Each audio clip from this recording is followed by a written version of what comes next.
KM hospital Sangamner, माफक दरात अत्याधुनिक वैद्यकीय सेवा, 100 पेक्षा अधिक तज्ञ डॉक्टर्स, हृदयविकार, स्त्रीरोग, अस्थिरोग, अपघात विभाग, मेंदू आणि मणक्याच्या शस्त्रक्रिया, सांधे प्रत्यारोपण, लॅप्रोस्कोपिक आणि robotic surgery, dialysis, CT scan, plastic surgery, मधुमेह, पॅरालिसिस, छातीचे विकार आणि जनरल मेडिसिन, त्याचबरोबर सर्व मेडिक्लेमची कॅशलेस सुविधा, सर्व शासकीय योजना उपलब्ध, अत्याधुनिक मॉड्युलर ऑपरेशन थिएटर आणि 24 तास अत्यावश्यक सेवा.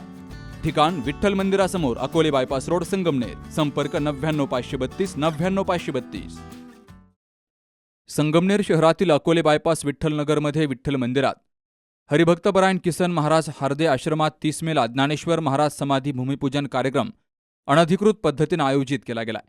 या कार्यक्रमात येथील मंदिर समितीला विश्वासात घेतलं गेलं नाही, तर कार्यक्रमाच्या आयोजकांचा हे मंदिर उभारणीत कोणताही संबंध नाही. त्यामुळे हा कार्यक्रम सप्ताह कमिटी करू देणार नाही, असा पवित्रा सर्व भक्त परिवार आणि मंदिर समितीने घेतलाय. किसन महाराज हार्दे हे संगमनेर मधल्या अनेक भक्तांचे आध्यात्मिक गुरु होते. त्यांच्यावरच्या भक्तीमुळे बऱ्याच वर्षापूर्वी अनेकांनी आपल्या मौल्यवान जमिनी त्या आश्रमासाठी दिल्या. आश्रमाच्या बांधकामासाठी देखील अनेकांनी आर्थिक सहाय्य केलं आणि एक अत्यंत चांगलं आध्यात्मिक क्षेत्र या ठिकाणी निर्माण झालं. नंतरच्या काळामध्ये त्यांनी केलेल्या मृत्यूपत्रान्वये ज्ञानेश्वर माऊलींचं त्या ठिकाणी स्थापना झाली. त्यांनी देखील अत्यंत चांगल्या तऱ्हेने त्या ठिकाणी काम केलं. भजन, कीर्तन, प्रवचन यांच्या माध्यमातून ज्ञानेश्वर महाराजांनी देखील चांगली लोकजागृती केली, अनेक भक्तांना मार्गदर्शन केलं. परंतु आयत्या वेळेला कुठून तरी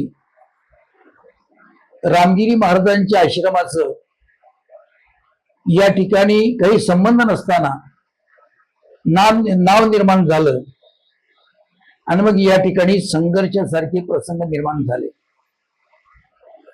कारण जे रामगिरी महाराजांची इतकी उंची आहे, एखाद्या छोट्या धर्मस्थळासाठी त्यांनी त्या ठिकाणी आंदोलन करावं किंवा या छोट्या धर्मक्षेत्रासाठी काही लोकांना वेठीस धरावं असं मला वाटत नाही. अनेक भक्तांना त्यामुळे यातना होतात आणि म्हणून या ठिकाणचा जो प्रश्न आहे हा प्रश्न अत्यंत सामंजस्यानं आणि शांतता मार्गाने मिटावा अशी सर्व भक्तगणांची अपेक्षा आहे.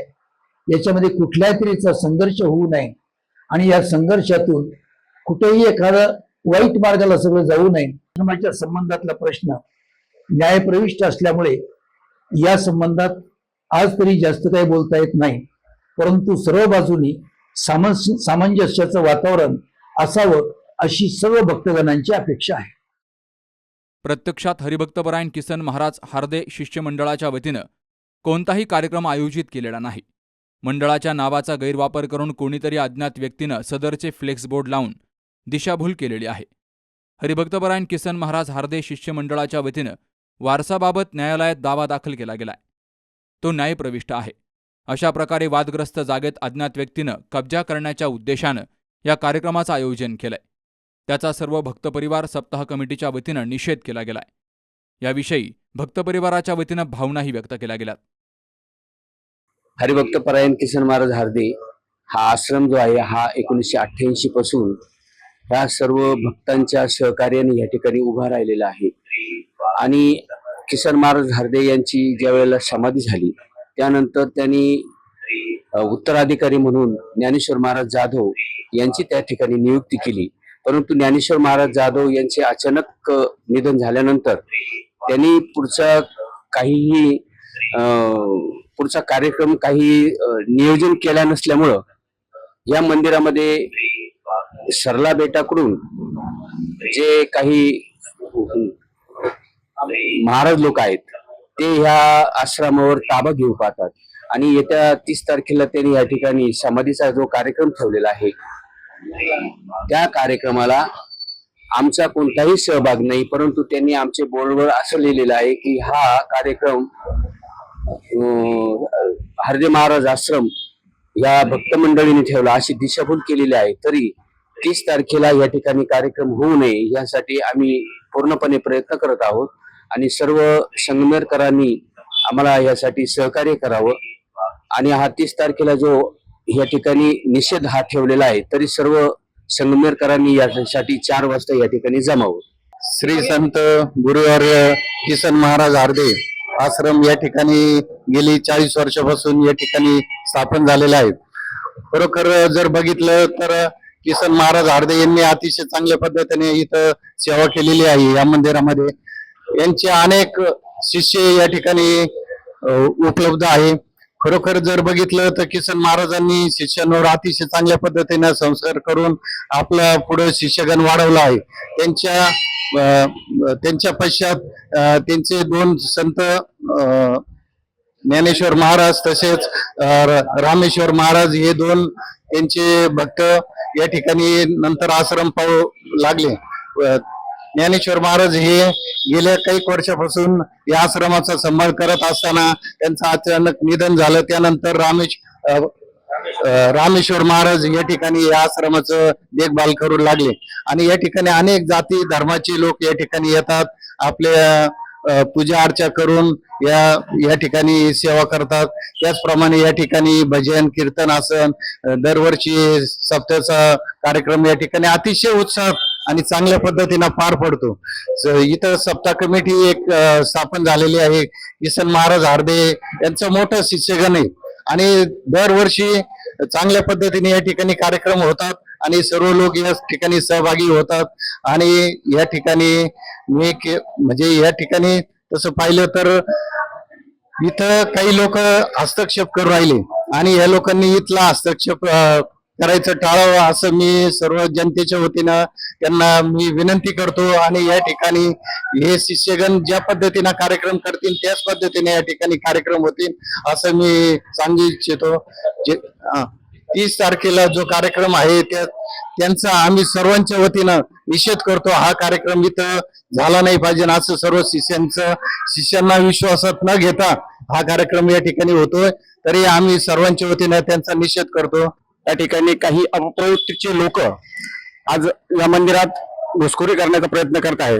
पण हा कार्यक्रम आम्ही या ठिकाणी किसन बाबा महाराज हार्दे यांच्या मार्गदर्शनाखाली आम्ही कायम करत असतो आणि यापुढेही कायम करत राहू. आम्ही या ठिकाणी ह्या गोष्टीचा निषेध करत आहोत. अपप्रवृत्तीच्या लोकांनी या ठिकाणी ढवळाढवळ करू नये. आम्ही हे जे स्थानिक लोक आहेत, जुने कार्यकर्ते आहेत, सगळे हाडाचे कार्यकर्ते आहेत, या मंदिराला परिश्रम घेणारे, हे मंदिर उभं करण्यासाठी लोकवर्गणी जमा करणारे हे कार्यकर्ते आहेत. त्याच्यामुळे कुणी अपप्रवृत्तीच्या लोकांनी या ठिकाणी येऊ नये आणि गोंधळ घालू नये असं त्यांना आम्ही जाहीर निषेध करतोय. होणाऱ्या जाहीर निषेध कार्यक्रमासाठी सर्व नागरिकांनी विठ्ठल मंदिर परिसरामध्ये उपस्थित राहून जाहीर निषेध करावा ही सर्व विठ्ठलनगर परिसरातील नागरिकांची विनंती आहे. 30 मेला होणारा कार्यक्रम आम्ही भक्त परिवार होऊ देणार नाही.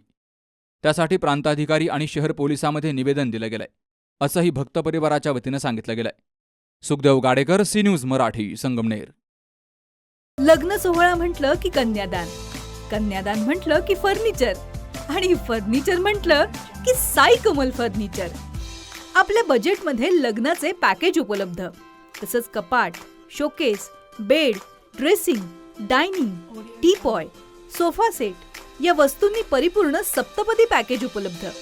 याचबरोबर टेबल, खुर्ची, आराम खुर्ची, वॉर्डरोब, डबल बेड तसंच सोफ्याच्या वेगवेगळ्या व्हरायटीज.